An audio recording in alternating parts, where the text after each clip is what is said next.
नागपूरमध्ये आमचे प्रतिनिधी सचिन जिरे यावेळी सोबत आमच्यासोबत जोडले गेलेले आहेत। थेट त्यांच्याकडे जाऊया। सचिनजी, हे आंदोलन सुरू होत आहे, सध्या काय वातावरण आहे? कारण याची जय्यत तयारी सुद्धा गेल्या काही दिवसापासून सुरू होती। कसा प्रतिसाद लाभणार आहे? तिकडे शिवसैनिकांचं येणं सुरू झालंय का?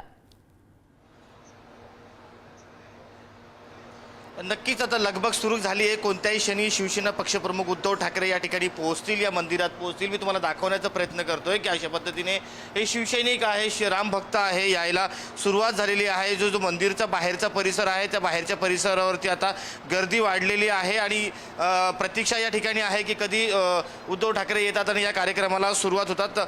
त्यामुळेच मंदिराची जी या बाजूला तुम्हाला दाखवण्याचा प्रयत्न करतो की ह्या मंदिराचं सिक्युरिटी वाढवण्यात आलेली आहे आणि मंदिराच्या आतमध्ये देखील मर्यादित प्रवेश ठेवण्यात आलेले आहे।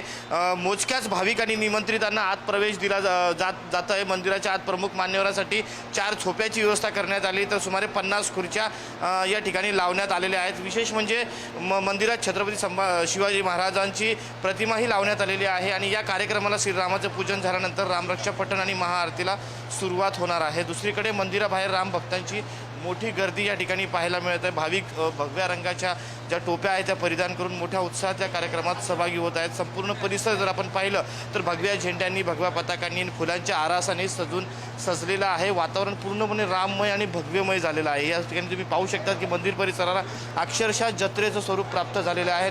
थोड्याच वेळात या ठिकाणी आता उद्धव ठाकरे येणार आहे। ही जी परिस्थिती तुम्ही पाहतात की या ठिकाणी हे जे सर्व मान्यवर बसलेले आहे, याच ठिकाणी आता ते रामरक्षा पठण होणार आहे। या रामरक्षा पठणानंतर जे उद्धव ठाकरे हे या मंदिराच्या समोरील बाजूला ही जी बाजू आहे त्या ठिकाणी सभा घेणार आहे आणि या सभेच्या माध्यमातून ते त्यांची भूमिका स्पष्ट करणार आहे। आपण पाहू शकतो आत्ताच अशा पद्धतीने मराठमोळा ढोल पथक देखील या ठिकाणी आलेलं आहे। राम भक्तांसह या ठिकाणी तर पारंपरिक ढोल पथक देखील दाखल झालेलं आहे। थोड्याच वेळात या ठिकाणी आता उद्धव ठाकरे हे येणार आहे आणि ते संबोधित करणार आहे। गेली अनेक दिवस मोठी चर्चा या रामरक्षा महाआरतीच्या आंदोलनाच्या संदर्भाने होत होती, मात्र आता काही वेळातच हा कार्यक्रम सुरू होणार आहे आणि उद्धव ठाकरे यांच्यासोबत आदित्य ठाकरे आहेत, संजय राऊत आहेत, अंबादास दानवे आहेत आणि महाराष्ट्रातले प्रमुख शिवसेनेचे पदाधिकारी त्यांच्यासोबत आहेत। थोड्याच वेळात ते येणार आहेत आणि सभेच्या मार्फतीने ते कुणावर निशाणा साधणार हे पाहणं महत्त्वाचं राहणार आहे। नक्की सचिन, या निमित्तानं, या रामरक्षा पठण आंदोलनाच्या निमित्तानं खरं तर विदर्भातले अनेक शिवसैनिक इथे एकवटलेले आहेत आणि खरं तर नागपूरमध्ये अशा प्रकारे हे जे शिवसैनिक एकवटणार आहेत, तर या आंदोलनाच्या निमित्ताने ठाकरे एक प्रकारचं शक्ती प्रदर्शन सुद्धा करतात।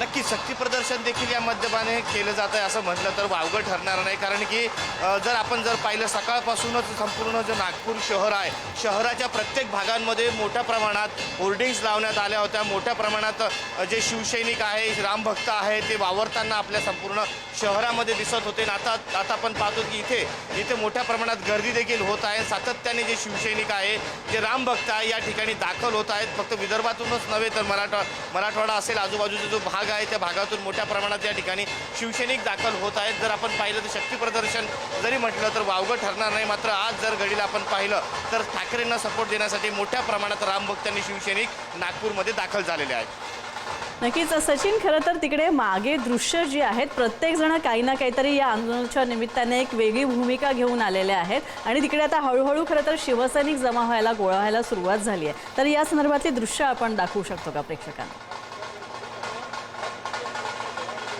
नक्कीच मी तुम्हाला दृश्य दाखवण्याचा प्रयत्न करतो। या ठिकाणी आम्ही मंदिराच्या वरती आहोत आणि इथून मी तुम्हाला संपूर्ण दृश्य दाखवण्याचा प्रयत्न करतोय की या ठिकाणी एक ढोल पथक आहे। तो एक मराठी वेशभूषा, आपली मराठी संस्कृती वेशभूषेच्या माध्यमातून या ठिकाणी ते आलेले आहेत आणि याच ठिकाणी त्यांचं ढोल पथकाचं ते सादरीकरण या ठिकाणी करत आहे। तर दुसऱ्या बाजूला तुम्ही भगव्या टोप्या घातलेले तुम्हाला इथं सर्व नागरिक दिसत आहेत। त्या भगव्या टोप्यांवरती जय श्रीराम असं लिहिलेलं आहे आणि जय श्रीरामाच्या घोषणांनी सकाळपासूनच खरं तर हा जो संपूर्ण नागपूर शहर आहे तो दुमदुमलेला आहे। सकाळपासून जय श्रीराम आणि इथं कीर्तन भजनाचं आयोजन देखील करण्यात आलं आहे आणि या ठिकाणी तुम्ही समोर पाहू शकतात की हा जो स्पेस आहे तिथं उद्धव ठाकरे सभा घेणार आहेत। पण इथे कुठल्याही पक्षाचं चिन्ह किंवा नाव या ठिकाणी लावण्यात आलेलं नाही, हे विशेष आहे। फक्त बाळासाहेब ठाकरे आणि त्यांची प्रतिमा आहे मोठमोठ्या आणि त्याच्या खाली फक्त हिंदू हृदय सम्राट असा उल्लेख केलेला आहे आणि ही हिंदुत्वासाठी लढाई आहे अशा पद्धतीची ज्या स्लोगन आहे ते देखील आहेत।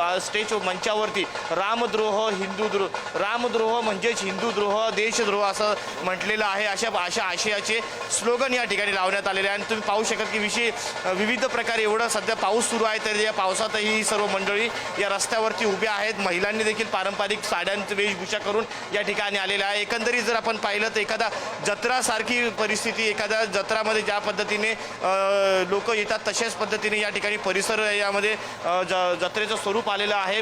पोलिसांची देखील भूमिका महत्त्वाची आहे. मोठ्या प्रमाणात या ठिकाणी भक्त येत असताना पोलिसांनी देखील परिसरामध्ये कडेकोट बंदोबस्त लावलेला आहे. परिसरामध्ये जर आपण पाहिलं तर बॅरिकेडिंग करण्यात आलेली आहे आणि मोजक्याच लोकांना या समोरील भागामध्ये जाऊ दिलं जातं आहे. त्याचं कारण असं आहे, विशेष सुरक्षा पाहता या ठिकाणी ही सर्व खबरदारी घेण्यात आलेली आहे. सकाळीच आपण पाहिलं की शिवसैनिक आक्रमक झाले होते, कारण की महानगरपालिकेच्या वतीने काही ठिकाणी होर्डिंग काढण्यात येत होत्या. त्यालाच विरोध म्हणून शिवसैनिक देखील आक्रमक झाले होते. काही काळ गोंधळाची परिस्थिती देखील निर्माण झाली होती. मात्र त्यानंतर सर्व निवळलं आणि आत्ताच आपण पाहिलं की जो क्षणाची जे रामभक्त शिवसैनिक वाट पाहत होते की तो क्षण आता थोड्याच वेळात येणार आहे. उद्धव ठाकरे या ठिकाणी दाखल होणार आहे. तत्पूर्वी तुम्ही पाहू शकतात की शिवसेनेचे नेते अंबादास दानवे हे दाखल झालेले आहेत या ठिकाणी. ते सकाळपासूनच परिसरामध्ये नियोजन करतायत. त्याचबरोबर काही मिनिटातच या ठिकाणी संजय राऊत हे देखील पोहोचतील अशा पद्धतीची माहिती आलेली आहे. आणि पुढील 10 ते 15 मिनिटांमध्ये उद्धव ठाकरे देखील याच मंदिर परिसरामध्ये दाखल होतील अशी देखील एक अनाउन्समेंट या ठिकाणी काही वेळापूर्वी झालेली आहे. त्यामुळे एक सर्वांना शिवसेनेचे तीच नेते प्रतीक्षा आहे. तिकडे आलेले आहेत. मात्र त्यांच्यासोबत आणखी कोणते असे महत्त्वाचे मोठे नेते ठाकरेंचे तिथे आलेत? इथं जर आपण आमदार सुनील शिंदे आहेत आणि अंबादास दानवे आहेत. मात्र अजूनही आदित्य ठाकरे, उद्धव ठाकरे आणि संजय राऊत हे तिघेही एक सोबत येणार अशा पद्धतीची माहिती आहे. आणि ते थोड्याच वेळात या ठिकाणी मंदिर परिसरामध्ये दाखल होतील अशी देखील माहिती आहे. मात्र सध्या मोठ्या नेत्यापैकी अंबादास दानवे हेच या ठिकाणी दाखल झालेले आहेत आणि आमदार सुनील शिंदे हे देखील थोड्याच वेळात या ठिकाणी दाखल होतील अशी देखील माहिती आहे.